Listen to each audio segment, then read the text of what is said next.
It was in the 60s here and rainy all night. I'm going to see how easily my bus starts here at 60 degrees. This is why it's down on compression. So normally it would just run, as soon as you hit it, but we'll see what it does here this morning. Here we go. A little cloud of smoke back there at the startup, a little bit of blue. And then that's all it'll do.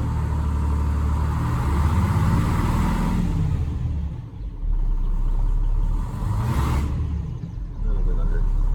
When it warms up, it doesn't smoke at all. But it's just old and tired. So me and my son, today's Father's Day, we're gonna go ahead and start doing an in-frame rebuild this week on this thing. So we're gonna tear it all down. He's a little shit. He called the top. He said I get the bottom end, which means I get oil dripped on. But this should be a real fun project. So we'll film it as we go. And since I got 2 weeks at home, I'd like to have this done in about 8 days. It depends on parts is the biggest thing. And we'll kind of go through what we're gonna do. But we're gonna try and do it a little bit more than just a standard in-frame, just to have something fun to play with. And got a budget of about $3,500. We'll see how far that gets us on this. I want to do an out-of-frame rebuild. This will get me 100,000 miles easy out of this in-frame we're going to do. But the next time I want to either do a repower, probably add a turbo and some other stuff. But we're going to do a few little things to add a few horsepower this time too. I just don't have a lot of time, and to do a turbo on this bus is going to be quite a project. It's very involved. It's not just slapping one on. So lots of cool stuff coming up. Well, here's what a tired old motor looks like on the outside. It's got a few oil leaks. That head perimeter seal leaks a little bit on there. Valve cover gasket, I got this kind of valve cover, they always leak. There's an end plate leak there.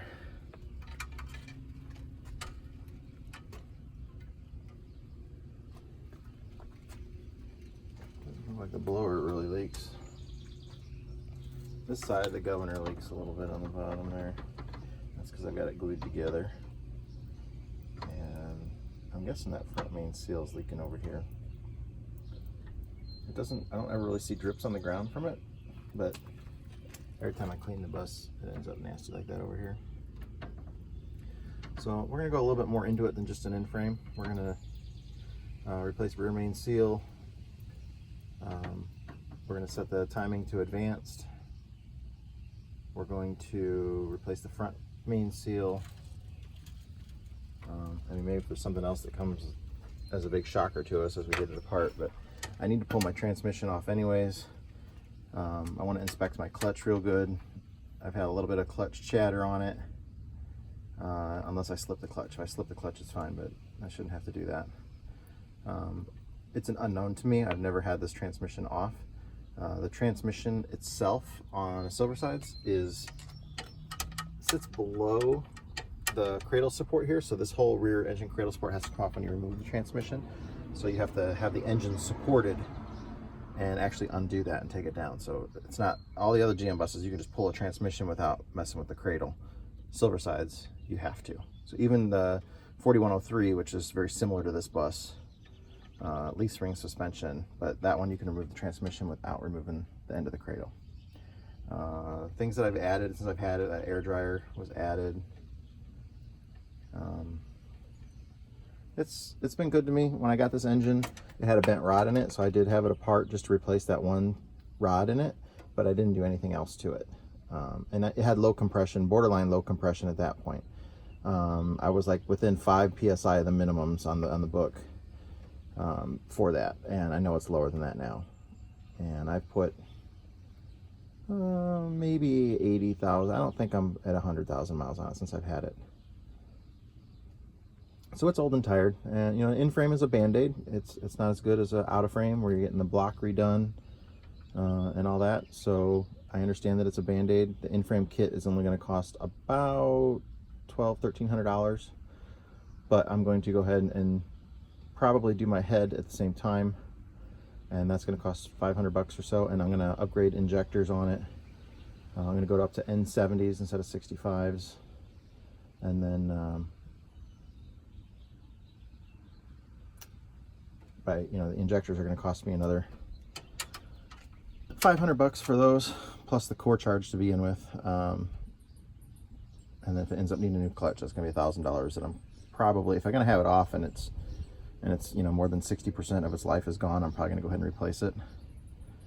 So I'm kind of factoring that into my budget of $3,500. Luckily labor's gonna be free. But we should have it done. Honestly, it's probably 4 full days worth of work to do it. I just got to get all the parts ordered in between. So we'll see how it goes here. But just wanted to see what a real tired Detroit looks like. Oil leaking from damn near everywhere on it. It's not bad. I mean, I pull up somewhere and, you know, 8 or 10 drops will pool up on the ground overnight. That is not bad at all. I mean, my bus suffers from oil incontinence like every other old bus, but I go through about a gallon, not quite a gallon, about a gallon, yeah, maybe a gallon every 2,000 miles. So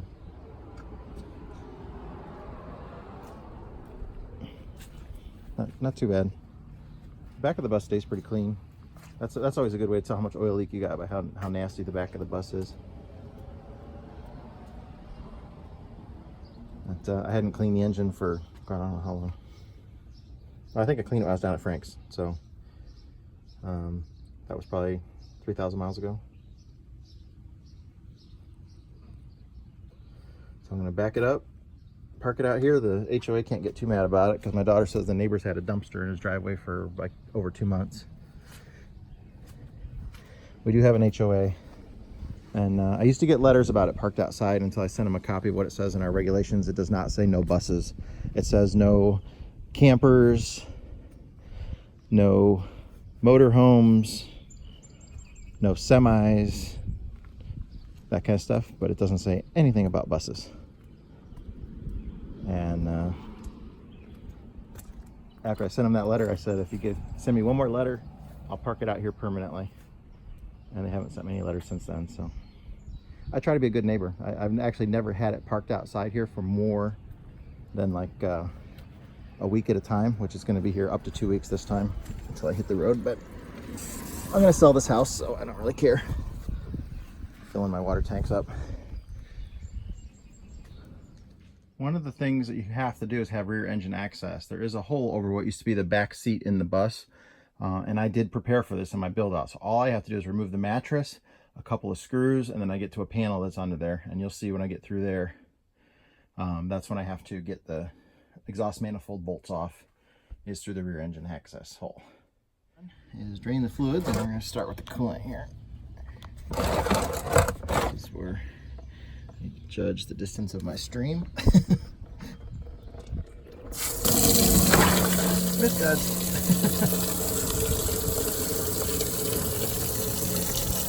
Right in the eyeball.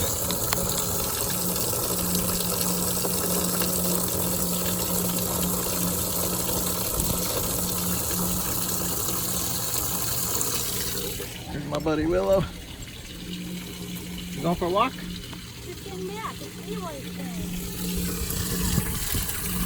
Leroy's my drinking buddy. Got the valve up top.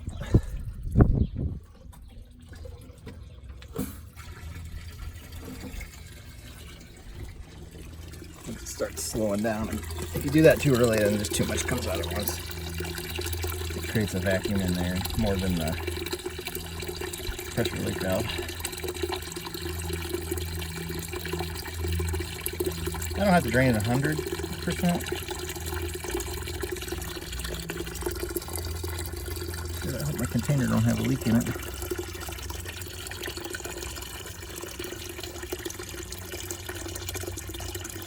Alright, we're going to do a shot together before we start, and our drinking buddy Leroy is bringing us our booze.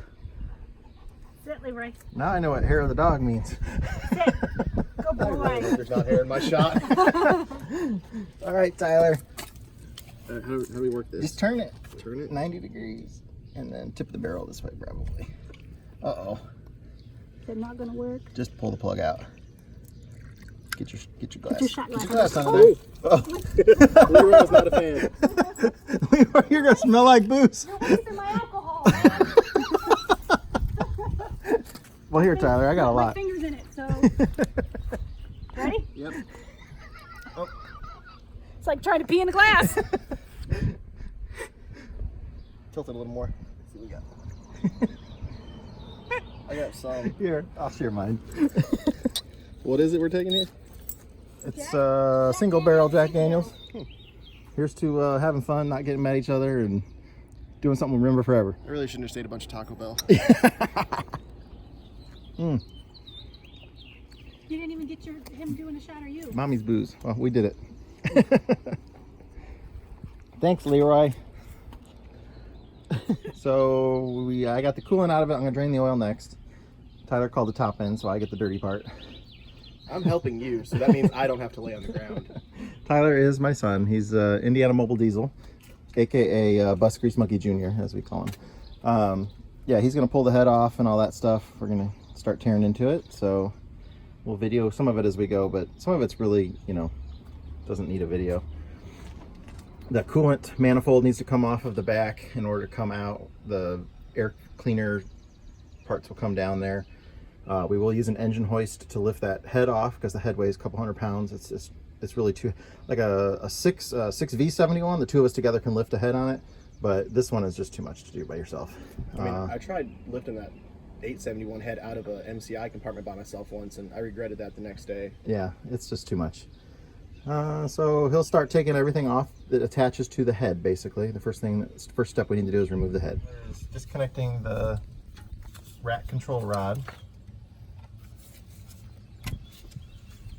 Normally just has a little cotter pin through the end of that pin there, and then you disconnect it from there, and then inside the governor it's got a little clip.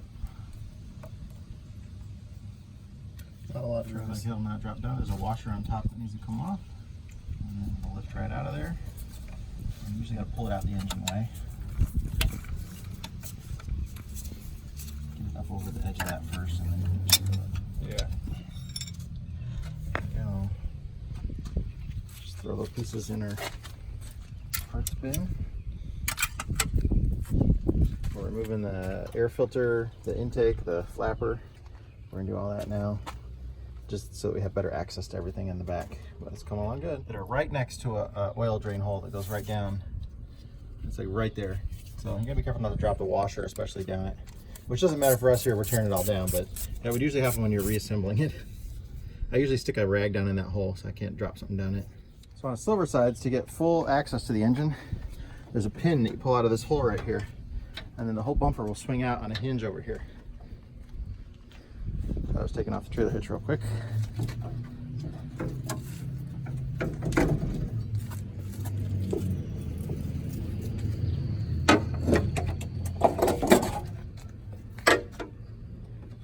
Look at that.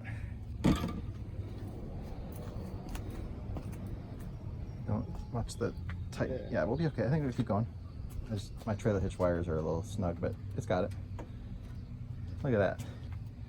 You can get to anything you want on there. You can't even tell I got rear-ended, right? No.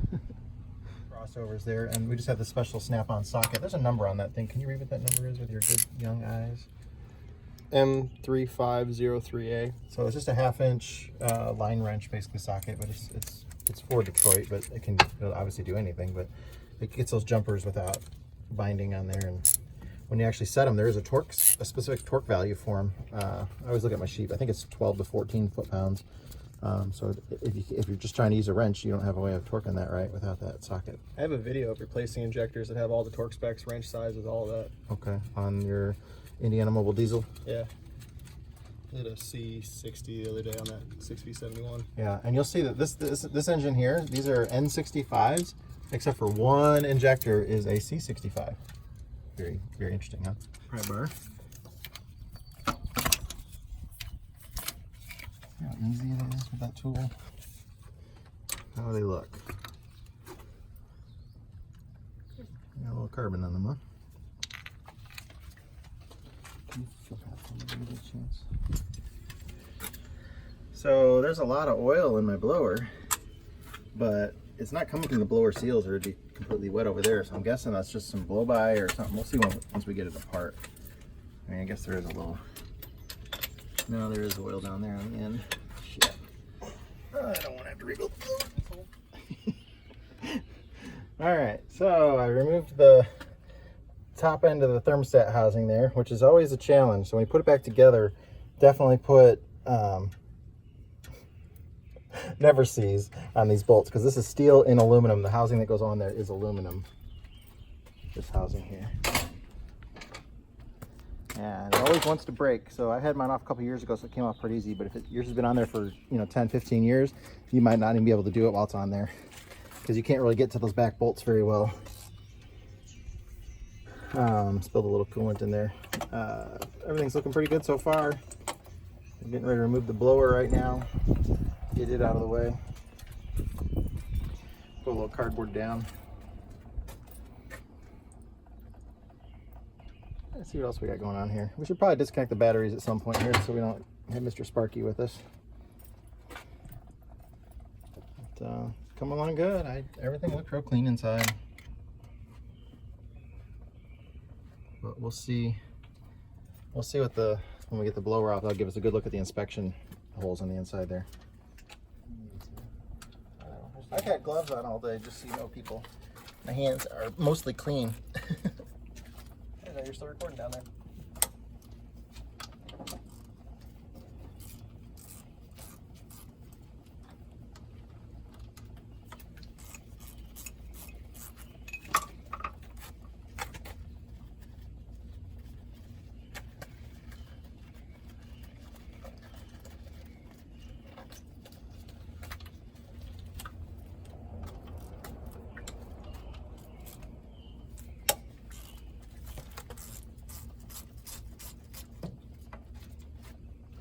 All those little bolts on the end should have copper washers on them. It stops it from leaking oil.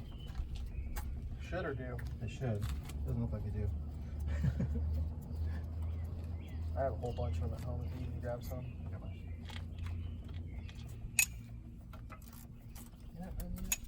No, I'm not done yet. Like you said, at least you're not holding it while I'm doing this. Could have tried it that way. That would have been fun for me.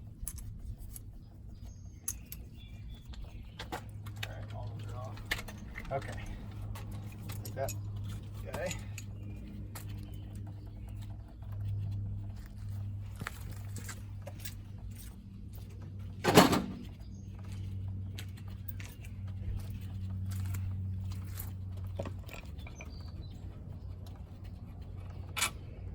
Probably gonna get oil in our shoes here if we're not careful.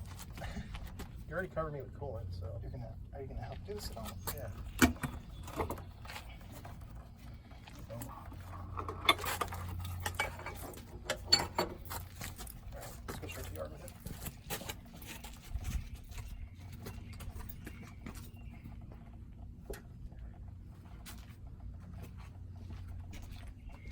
All right, let's see what we got.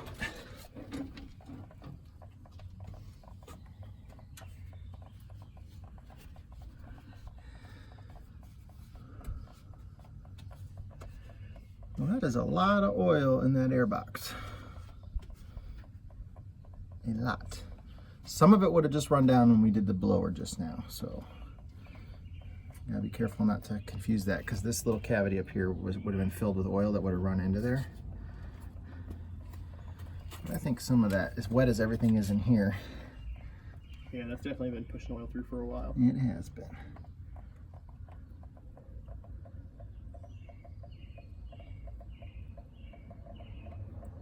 Can you see in the line or so?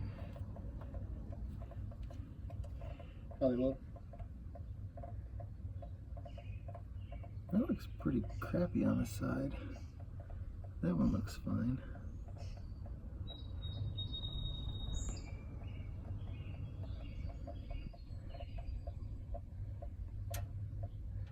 I can't really see what I'm looking at. We're gonna have them out in our hands in a minute, but that piston looks like, Is that number 3? it looks like it's got, yeah, cruddy stuff on the side of it. So I open my battery door, and this is what I see. The plywood all rotted out that the hold down was attached to. And the battery has fallen through the bottom of the tray. And the hold down's laying in the back there, but the battery looks like it's leaking acid right there where it's wet, where the corner's touching there. I'm gonna guess that's acid coming out of there, so the battery's probably shot. But yeah, the wood just all rotted away. That was the shelf, and that's what everything was attached to. And man, that's bad. So we're just about ready to remove the head now. We're just taking off the exhaust manifold bolts. And I figured we should probably move our magnetic tray to the ground since it has everything that goes on the head in there before we accidentally knock it off and play 900 piece pickup. There's no accidentally, we will do it. Yeah. I know it's gonna happen. So we got like 4 more bolts on the exhaust manifold, I think, back there still. And then the head is ready to come off. Got all the wires out of the way. I disconnected the battery ground. I thought that's all I needed to do. So I just let the positive wire touch and it hit the body and sparks went fine. I forgot the solar is still charging on that. So I taped it up. Little things like that that are important. Okay, we're getting ready to remove the head. We are about, what, 3 hours into it? Yeah, something like that. Not too bad. I don't have any luck in that chain twisted in there. Can't get it into the chain? I got it. Okay. We'll try and see what it does. I think you got it. Worst case, it just falls right back on the studs. That's right. And then I just got to buy a new head. No big deal. Yeah, they sell those. That's the problem I was having. I kept trying to go in the middle of the chain. I think it's fine. And if it goes in the middle Yeah, of the chain, it's not the that's biggest deal fine. for what we're doing. That'll work. Now, I got to get a pry bar to make sure it comes up straight. They always want to cock one way or the other, and there's no... Oh, we got to take out bolts. Stop. What do we got? Stop. I forgot. There's 2 bolts. There's one here and here that go in, and the bottom of the head has like a little flange that comes out, and those bolts go all the way through on the back side, and they hit. So Oh, they're on this side then too. there's 2 on each side. Yeah, Yep. for the core. Okay, now we're going to take it off since we backed out this bolt here, and there's another one behind it, and then on the other side. And you'll see why in a minute when it comes off. Is that not tight? Nope. We got it still.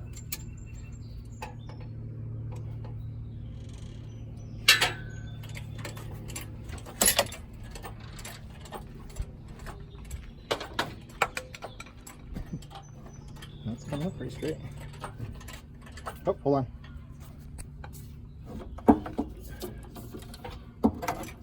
Okay.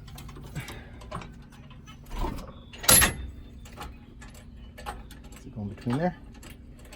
Let me, hang on. We're crooked at this point. Let me get a pry bar.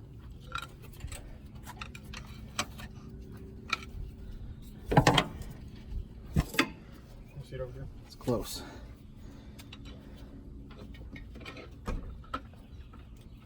Got it all the way out over there? Yeah. So this side has to be free now then. We're just not centered. Yeah. I don't have anything really gripped by. There's a little bit of stud left on this side.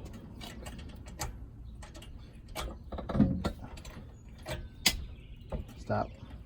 Yeah, I'm hitting the air baths. Yeah. All right, we gotta get the head straight. I have to put the camera down, so you guys have to get a sneak peek in a minute.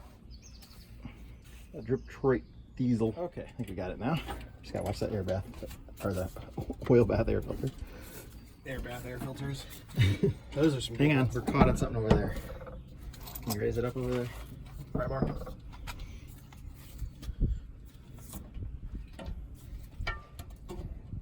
Oh, you got this thing quite good. There we go. We're off. Okay. Roll it around back a little bit. It's gonna hit that bracket over there. So we gotta come this way. Okay, set it down slowly. Without hitting the bumper.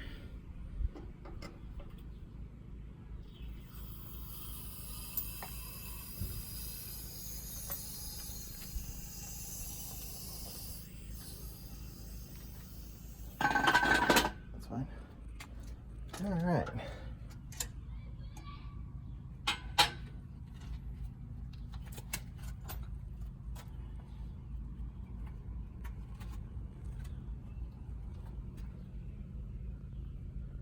This is the one I was a little worried about being oily.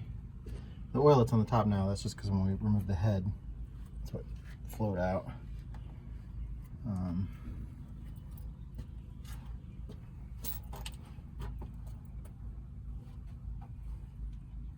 This is the new one when I had the bent rod.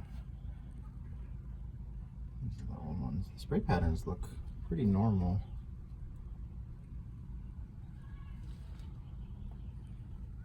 It's definitely wet in that airbox though.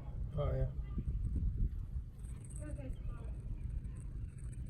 Can you feel a ridge in that? You have gloves on, I don't. I know, I want you to feel it. How am I supposed to feel it with gloves on? I'm gonna go get you a plastic. Oh, I can't walk across there. I'll be there in a second.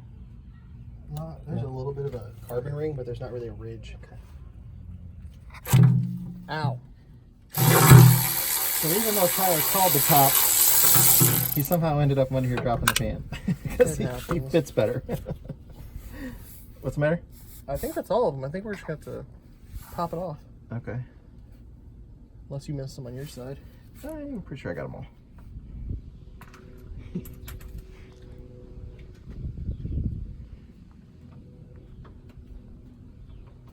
Getting ready to pull one of the pistons out right now. So the top fire control ring is stuck on here. See it? It's not popping out. There's no expansion to it.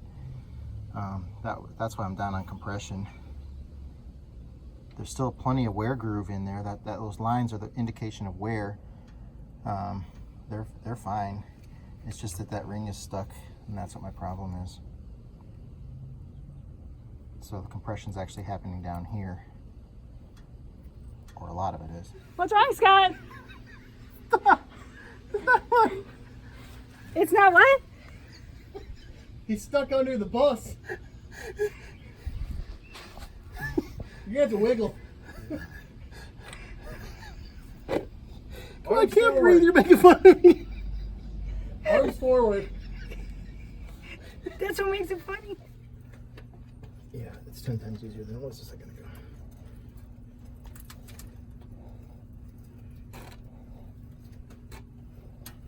Just pulling the liner out.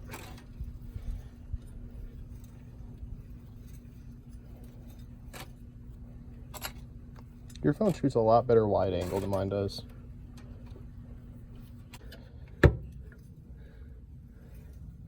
I have this so I can slide a wrench on the end of it and hold it.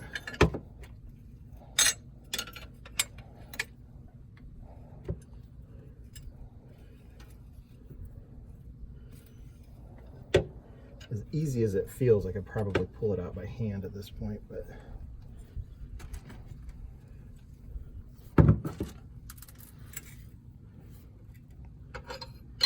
just got snug there. Because you're up against it. Oh, that's why. Here, you grab that other socket out of there.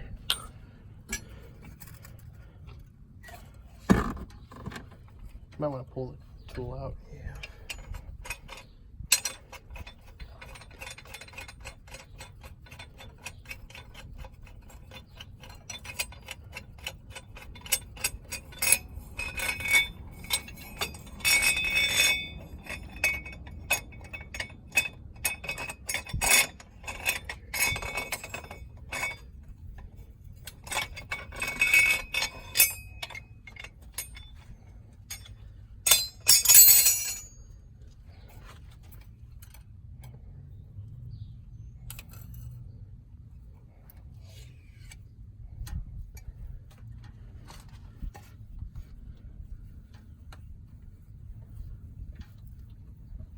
It's going to be right there under all that oil.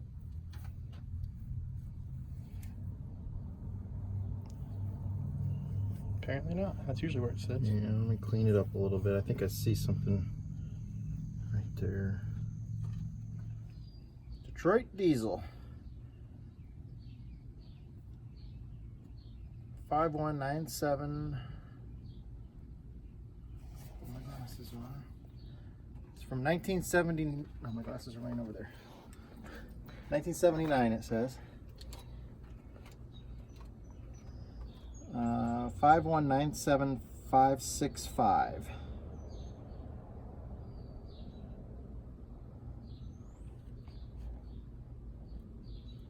Yep, that's what it says. That's genuine Detroit diesel.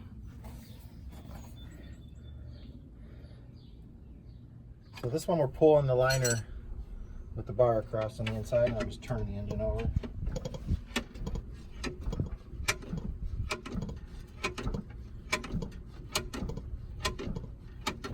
Letting the piston do the work for us.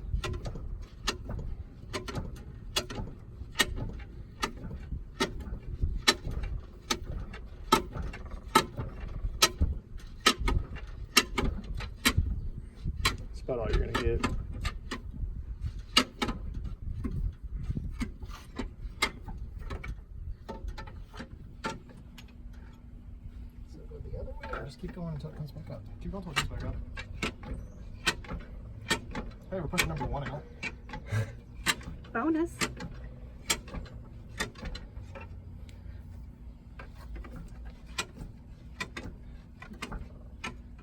So you need a screwdriver for that one too?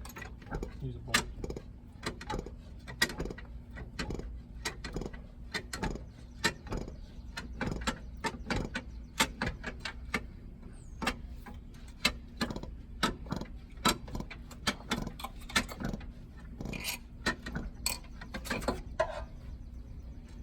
See if this one will come out like that. Go a little more. I'm gonna get this bolt in here so while we're turning. Yeah, I don't want those other pistons to get wedged. Oh, I'm gonna sit here and hold them.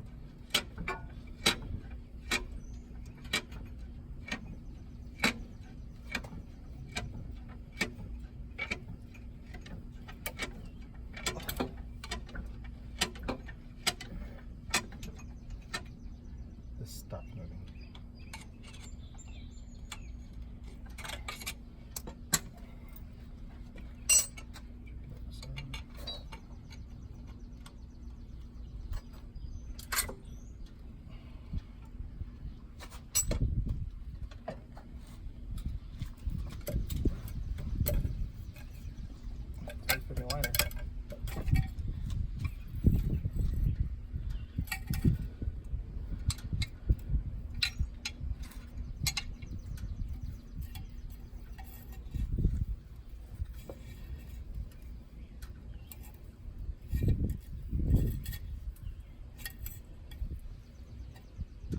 So amazing how at first you can't see the numbers.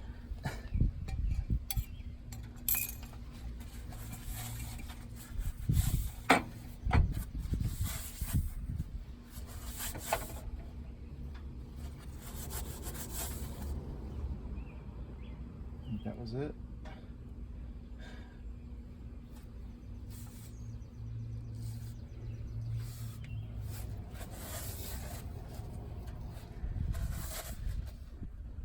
Yeah, it was right there. Yeah. Can't see it.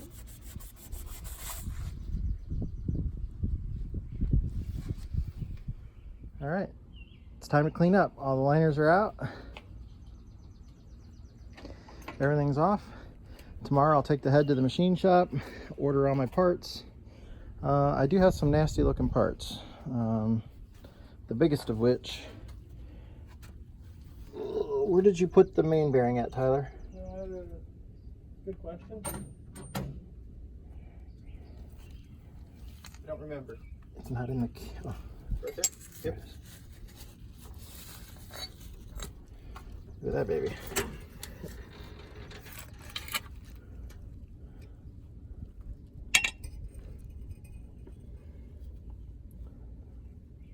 Crank looks good though. But main bearing's got some wear. Rod bearings. Where's the... It's not a good question.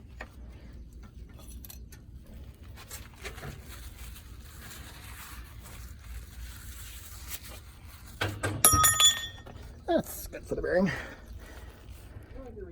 It's got some wear, but it's not horrible. I mean, it needs to be replaced.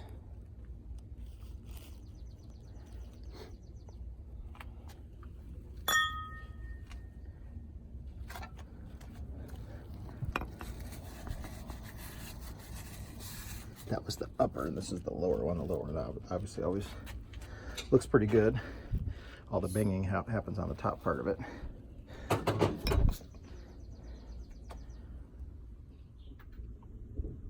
I turned Tyler's Milwaukee ratchet black. He wasn't happy. That's what happens when you use it on the bottom side of a Detroit. See, it came clean. Kinda. It's still dirtier than when I got here.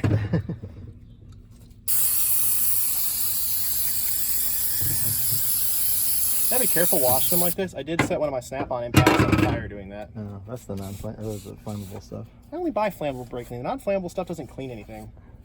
And I can't set Junior on fire either when he's in my chair.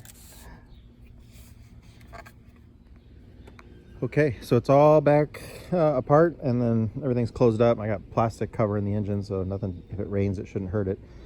We'll see how quickly I can get the parts here. If I can get them here by Thursday or Friday, that'll be great. We can do it over the weekend. Probably take us 2 days to get it assembled, so it looks like it's gonna be a 3-day job. Still got to pull the transmission though. That'll be another half day. Forgot about that. But everything went real well. We had fun. The only cussing was when we got hurt a couple times. But made just a slight mess out here. Most of it's on the cardboard. I'll pressure wash it off when I'm done. Shouldn't make the HOA too mad.